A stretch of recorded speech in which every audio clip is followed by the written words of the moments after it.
Hello guys, आज के हम इस टॉपिक में डिस्कस करेंगे कि वोलेटाइल मेमोरी क्या होती है। तो जो वोलेटाइल मेमोरी होती है ना, वो ना टेम्पररी मेमोरी होती है। मींस कि यहाँ पे कोई भी डेटा परमानेंटली स्टोर नहीं होता। जैसे ही आपने पावर ऑफ किया, जितना भी डेटा होगा या इंस्ट्रक्शंस होगी वो ना वाइप आउट हो जाएंगी, क्योंकि यहाँ पे डेटा कोई परमानेंट स्टोर नहीं होता। अब जो वोलेटाइल की एग्जांपल है वो सबसे पहली तो रैम है। रैम जिसको रैंडम एक्सेस मेमोरी कहा जाता है। अब रैंडम एक्सेस मेमोरी क्या होती है, वहाँ पे ना वो डेटा स्टोर होता है जो कि एक्टिवली यूज हो रहा होता है या प्रोसेस हो रहा होता है बाय द सीपीयू। मींस कि अगर सीपीयू को टास्क परफॉर्म करना है तो वो जितना भी डेटा या इंस्ट्रक्शंस होंगी ना वो रैम से पिक करेगा। अब क्या होता है, allow for fast read and right operations. इसमें क्या कर सकते हो, आप आसानी के साथ डेटा को रीड भी कर सकते हो और राइट भी कर सकते हो। इसकी वजह से क्या होता है, सीपीयू को टास्क परफॉर्म करने में मदद मिल जाती है और वो आसानी से अपने टास्क परफॉर्म कर लेते हैं।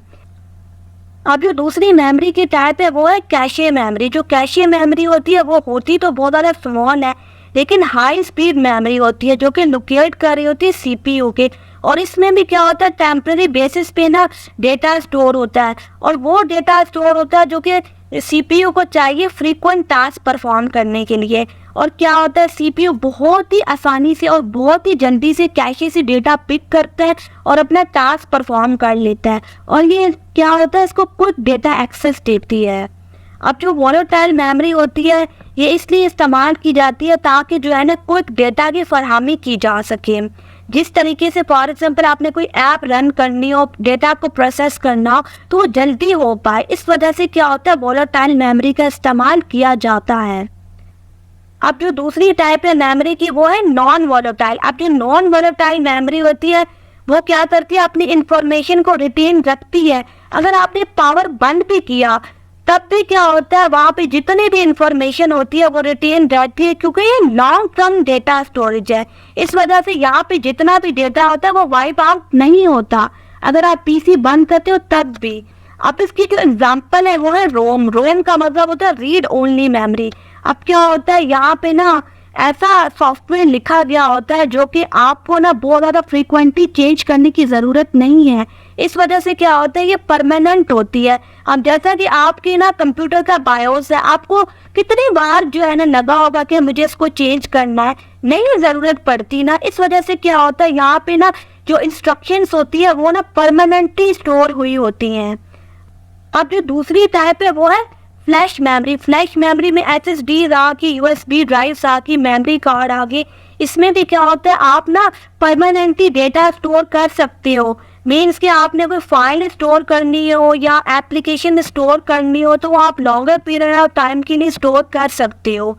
अब जो थर्ड है वो है हार्ड डिस्क। इसमें भी क्या होता है, आप ना इंफॉर्मेशन को या डेटा को लॉन्गर पीरियड ऑफ टाइम के लिए स्टोर कर सकते हो, उस वक्त तक जब तक आप जो है ना खुद नहीं डिलीट कर लेते, उस वक्त तक यहाँ पे जो है ना डेटा रिटेन रहता है। कि डिफरेंस क्या है वोलेटाइल में एंड नॉन वोलेटाइल में। जो वोलेटाइल मेमोरी होती है ना, वहाँ पे जितना भी डेटा होता है वो लॉस हो जाता है जब आप पावर बंद करते हो, लेकिन जो नॉन वोलेटाइल मेमोरी होती है वहाँ पे डेटा रिटेन रहता है अगर आपने पावर बंद भी की तब भी। अगर आप स्पीड की बात करें, जो वोलेटाइल मेमोरी होती है जिसमें रैम या कैशे शामिल है, उसकी स्पीड हमेशा हायर होगी as compare to non volatile. Non volatile memory में क्या होता है, आप लॉन्गर पीरियड ऑफ टाइम के लिए डेटा स्टोर कर सकते हो, इसलिए क्या होता है ये स्लोअर होती है। और जो होती है रैम, उसको आप ना एक्टिव प्रोसेसेस में यूज करते हो, इसलिए क्या होता है उसकी स्पीड हायर होती है। अब अगर आप स्टोरेज की बात करो तो जो नॉन वोलेटाइल मेमोरी होती है ना, उसको आप लॉन्गर जो होता है ना सोल्यूशंस के लिए इस्तेमाल करते हो। मीन्स कि आपने किसी डेटा को लॉन्गर पीरियड ऑफ टाइम के लिए स्टोर करना हो तो वो क्या करोगे, आप नॉन वोलेटाइल मेमोरी का इस्तेमाल करोगे। जो वोलेटाइल मेमोरी होती है वो क्विक प्रोसेसिंग के लिए इस्तेमाल की जाती है, यानी कि आपने कोई टास्क क्विक परफॉर्म करना हो तो वो उसके लिए इस्तेमाल होगी। तो ये था कुछ difference volatile and non volatile memory का। उम्मीद है कि आपको पसंद आया होगा। Thank you.